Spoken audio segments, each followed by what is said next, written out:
குருஜி, மேஷ ராசிக்காரர்கள் இருக்காங்கல்ல. இவங்க மேஷ ராசிக்காரர்கள்லாம் முதல்ல யாரு? மேஷம்னா யாரு?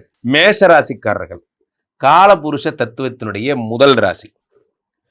மேஷத்தோடு மோதாதே எல்லாம் சொல்லுவாங்க. இவர்கள் பார்த்தீங்கன்னா அது எடுத்த காரியத்தில் ரொம்ப ஜாக்கிரதையா ஒரு ஸ்திரமா இருக்கிற ஆளுங்கன்னா அது இவங்க தான். மேஷ ராசிக்காரங்களை பொறுத்த வரைக்கும் வினோத், நம்ம ப்ளஸ் மைனஸ்னு 2 செஷன் போயிடலாம். இப்போ ப்ளஸ் அப்படின்னு பார்த்தீங்கன்னா இவங்க தான் முதன்மையானவர்கள். அப்படி சூரியன் இந்த கிரகமண்டலத்தோட ஹெச்ஓடி அவர் உச்சமாகிற இடம் மேஷம். அதுதான் அதனுடைய டாப் ஃபர்ஸ்ட் பாயிண்ட். தான் இப்போ சித்திரை வருட பிறப்பு அப்படிங்கிறது இட்ஸ் நத்திங் பட் சூரியன் உச்சமாகிற அந்த முதல் நாள், வருடத்தின் முதல் நாள், தமிழ் வருடத்தின் முதல், அந்த பராப வருடலாம் அப்படி தான் வந்தது.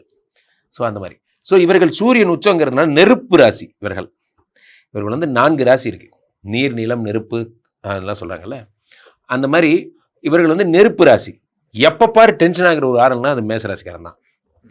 நீங்கள் ஒரு விஷயம் பார்த்துக்கோங்க, இந்த 12 கட்டத்தில் மேஷம்ங்கிற இடத்துல ஒரு கிரகம் இருக்குன்னு வச்சுக்கோங்க.